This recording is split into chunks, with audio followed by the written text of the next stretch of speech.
This is Aussie Mac Zone. We'll cover everything Apple, including Macs, iPhones, iPads, and more. All this from an Aussie perspective. Sit back, relax, insert yourself into the zone.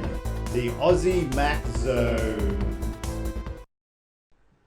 Hi everybody, welcome to show 306 Aussie Mac Zone.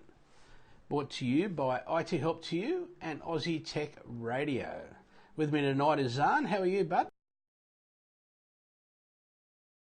Very good. Gets a bit warm in here now, but that's life.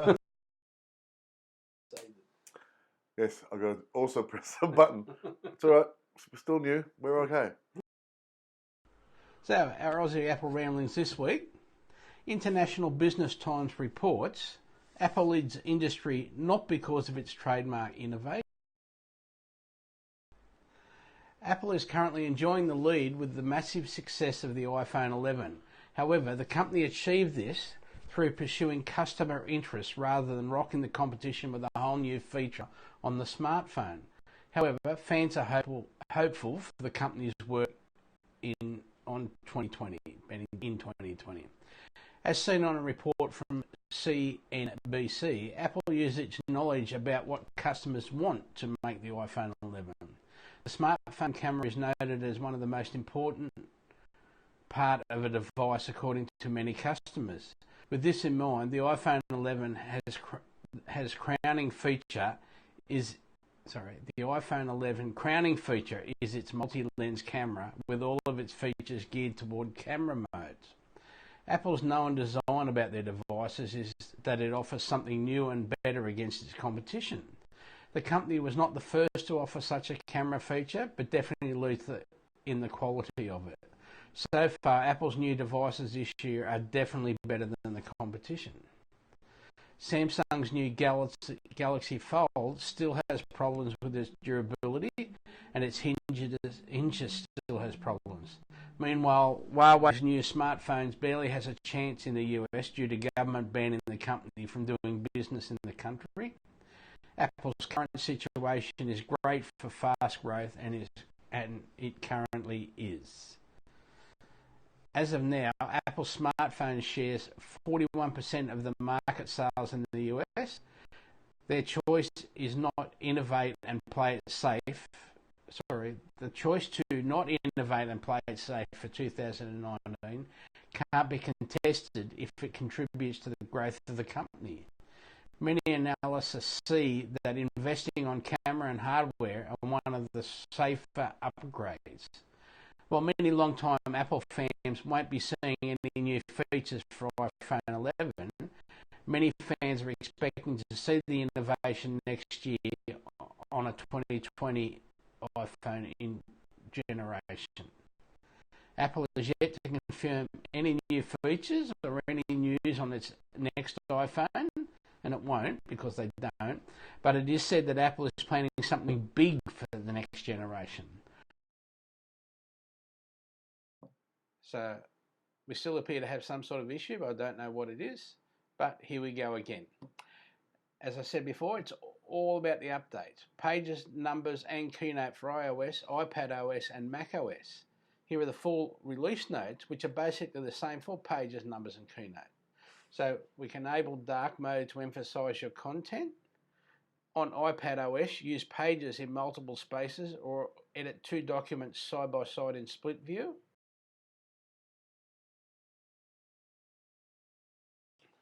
Support for new iOS 13 and iPadOS text editing and navigation gestures. Set the default font and font size used on all documents created from basic templates. Use custom fonts installed from the Mac App Store, which they're not selling yet. Capture a screenshot of an entire document, mark it up, and then easily share it as a PDF. Access files from a USB drive, external hard drive or file server. Listen to an audio representation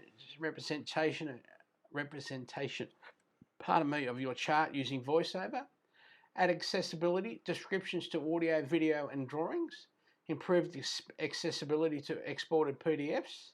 Support the HEVC formatted for movies, enabling reduced file size while preserving visual quality, and select multiple options by pressing Shift or Command on the hardware keyboard.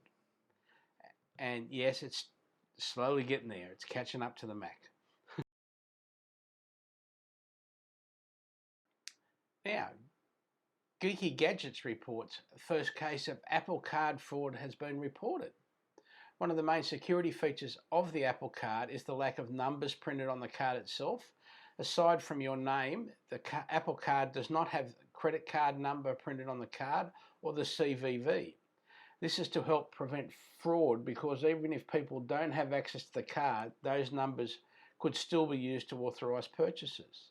Well, no security system is perfect, and it looks like the first reported case of Apple fraud is here. This comes from 9 to 5 Mac. One of their readers, David, tells how his Apple Card was used to make a purchase several hundred miles away and how an Apple rep responded to his case. David discovered that there was a fraudulent purchase made using his Apple Card. When he reached out to Apple, the rep was quoted as telling him, "I don't know how this could happen."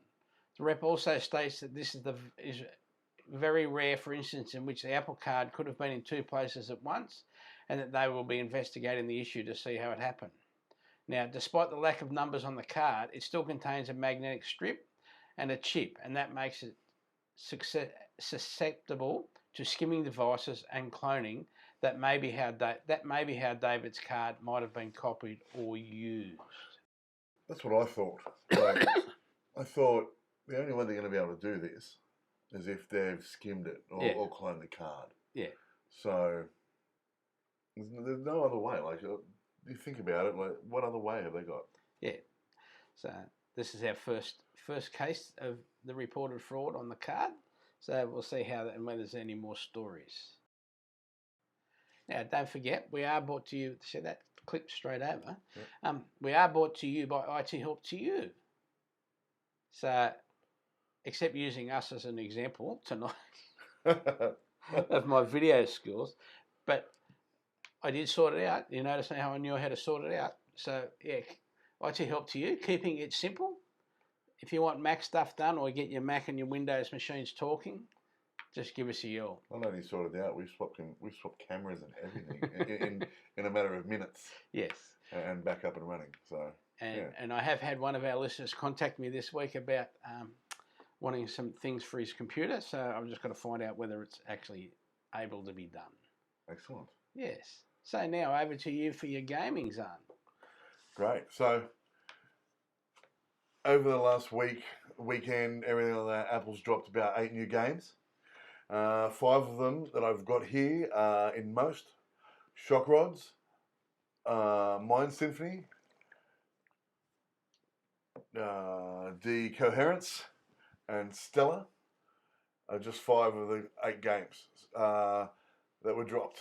And so Apple Arcade, so there's an Apple, so they're from a music-based shoot 'em up to puzzle games. There's definitely something for everyone to play. You know, say from me to Michael might want to do something a little bit more brain teasy, where I want to, you know, drive a car or shoot something where the kids want to just have a bit of fun. There really is something for everyone. So, published by Chucklefish is Inmost, is a spooky looking story-driven puzzle platformer with 3 playable characters within one dark interconnecting story. Players will have to fight their way through an abandoned castle to escape the game's pixel art world. I haven't played this one yet. I've only watched the playthrough. It does look really good. I do like the platformer games, so I enjoyed the playthrough. But again, I haven't had a chance to play it myself, so I can't say for sure if it's going to be good. But again, I haven't played a game on there that hasn't been good. So to a degree, you know, they all have their own little qualities themselves. So now, Shock Rods is a shooter car game. Like, if you remember Carmageddon, I do because I'm old. I liked Carmageddon. The maps look awesome. I got to play it not for very long because I've been quite busy, but I still got to play it. There's so much you can do on there. You can almost design a whole car. Weapons, the way you do it. There's some great weapons in there. You can use you shoot a balloon at your opponent, then it floats the car up in the air and holds it there while you destroy it, which is fantastic. So they're the two games we're going to talk about this week. Again, remember that there's 8 games that have been dropped. So jump on there, check it out. It's only what is it? $8.99. Yeah, $7.99. $7.99. I apologise. Hang on, I might be wrong. There's another story you've got to do later on that you don't know about yet. Yeah, $7.99 Australian. Yeah, so it is only $7.99 a month, and they're dropping games all the time. They are really good games, and like I said, for $7.99 a month, you've got games at your fingertips. So it's not a waste of money. Check it out. All right, back to you, Michael. Yeah, Tap. There is one game that a lot of people have talked about, which I haven't had a chance to play yet, and it's What the Golf. and I've heard lots of good reports about it, so I'm looking forward to playing it when I get a chance. I haven't played it yet either, but a lot of people are talking about it. I did download Skate City. I haven't played it yet. Mm-hmm. I'm looking forward to playing it. So when I get home, I'm going to play it because I downloaded it and I'm waiting for it to finish.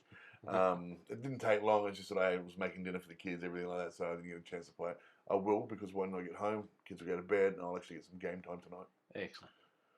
Now, Google Maps gains detailed voice guidance for visually impaired users.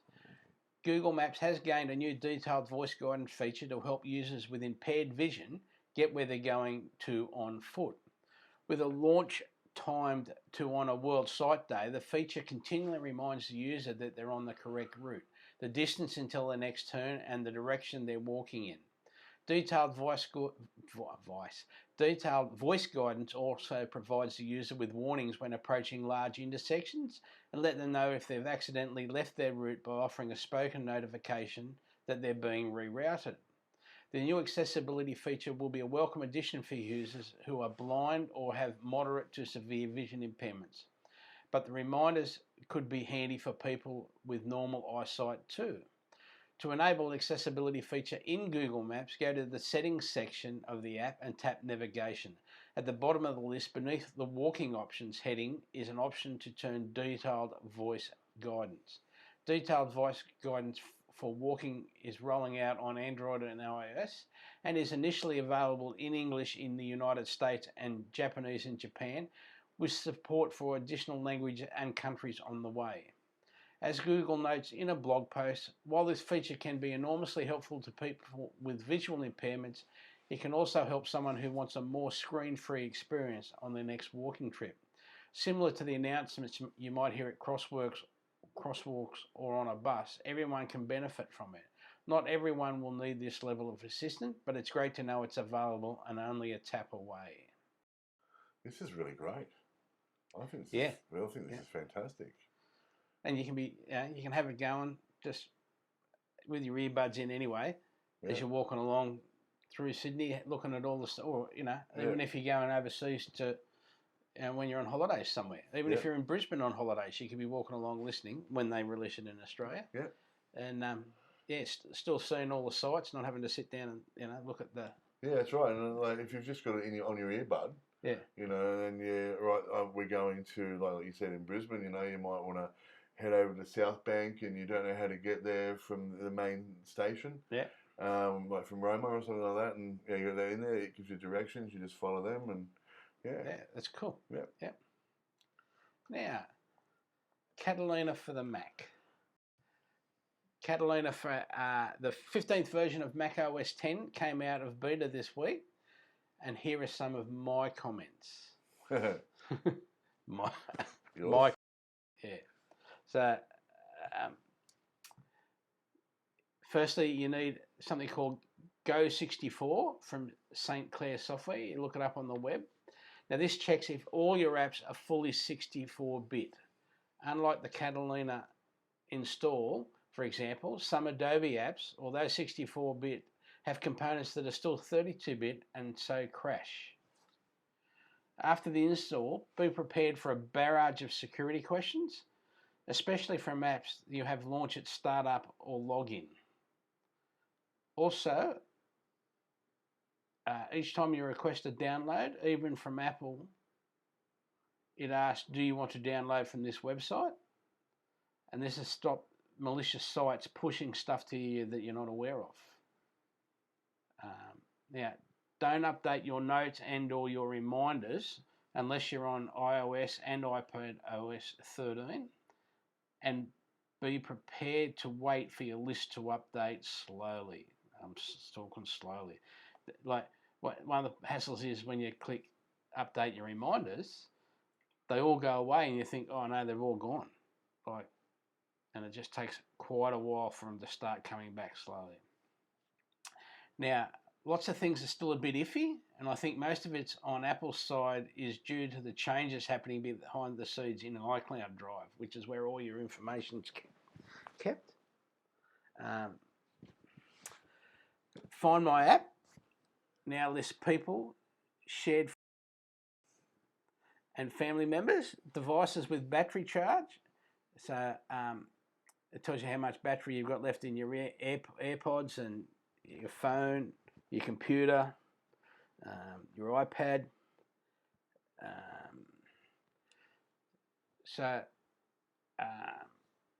It's also got a section, Find My's got a section called Help a Friend that guides you're helping a friend find their device using iCloud. So say you're down the beach, they've lost their phone, it's fallen in the sand or whatever. So if you lose your phone at the beach, you can start looking for it while we're still at the beach, not later on or when you get home. Or you can start, you can do the pinging or get more accurate points of where the phone actually is on the beach, for example. We have the new music app, very similar to the music app on the iPhone or iPad. We now back up the iPhone and the iPad by connecting them to your Mac via a cable and selecting your device in the Finder. I had to update a Citrix app to work with Catalina, and this was released about an hour after the Apple release. Thank you, Citrix, because that nearly got me in massive amounts of trouble. Overall, I haven't had any major issues, but I can't emphasise this enough. This is not for the faint-hearted because there's such massive changes, especially the 64-bit part. It's just people aren't ready for it, and they not quite understand what's happened. I had two people now. One was my father-in-law had an issue when he did the update, and the computer stopped working, and I thought, maybe it was just him. Because what it does now, even though it looks like one Macintosh HD, it divides it into two. So you've got a locked off operating system and you've got all your applications and your data and that sort of stuff. But I've had a second person have the same thing happen to them. They said all I did was hit the update button, and when I came back it had a flashing question mark at the startup. So I have to work out what's going on there. Basically I've got to back everything up, do a copy, back it all up, wipe it, and do a clean install. I think that's what I'll be doing. Excellent. Now, for you, Zarn, I've got more about Apple Arcade, which is now on your Mac. So you can be playing the games on the Mac using the controller. So this is what we've been waiting for. So now we can use the controller. I've already given Michael one. We've already sorted that sort of stuff out, waiting for this. So I'll be able to get on onto my Mac and actually I might give that a go at the end of this week or something. On a personal note. So yeah, this is great. With Mac OS, Catalina's Apple's new subscription gaming service comes fully to Mac, and that's kind of a big deal. iOS has never had a problem with games, quantity or quality. Though it's always been skewed almost completely towards the casual. Mac thought. Sorry, I didn't write this and I didn't know I was going to read it. Mac though has spent pretty much all of its existence in the shadows of PCs and consoles, both. Arcade doesn't change the latter. There's nothing new that would really appeal to the hardcore shooters or simulators, custom rig builders or VR drivers, but it does begin to address the former. So you probably won't get the biggest, baddest franchises in the game, but you are getting some of the biggest labours of love by indie and studios both.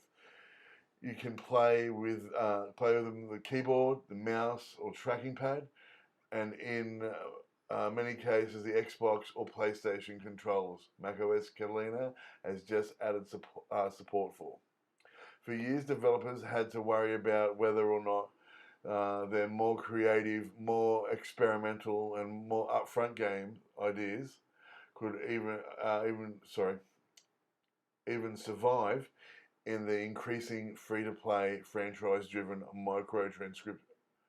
transaction-laden economy of mobile app stores. Never mind when or if they could one day even think about being a version to the Mac.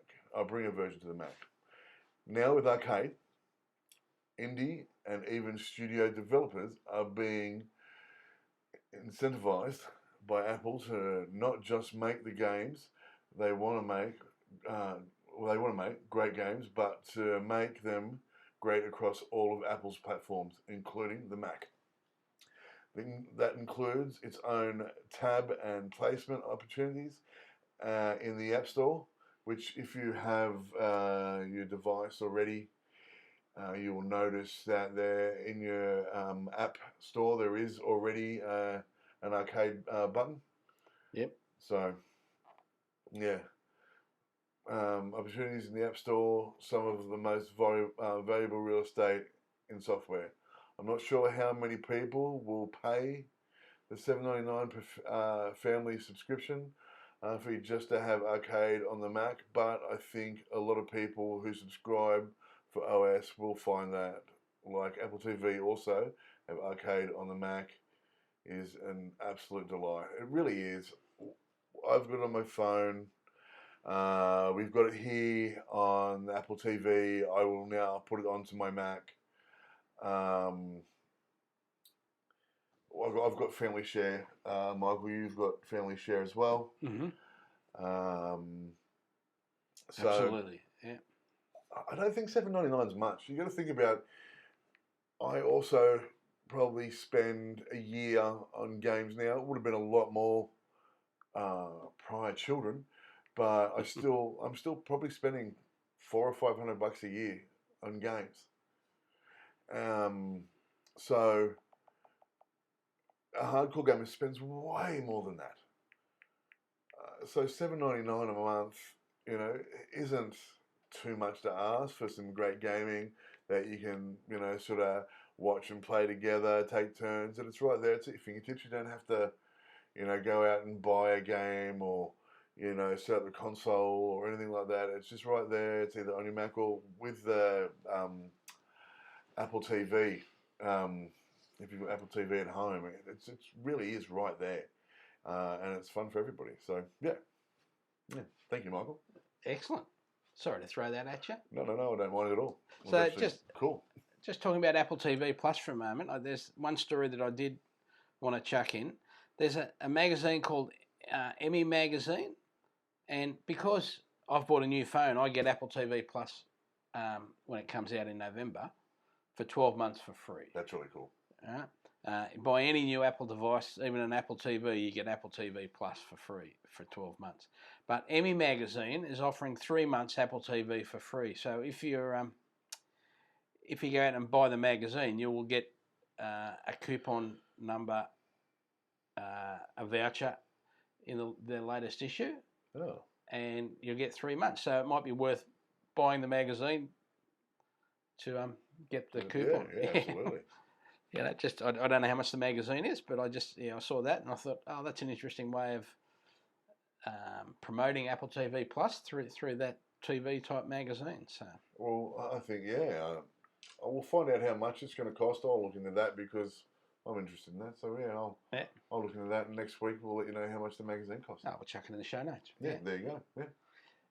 Now, Apple Watch's health focus took Apple by surprise.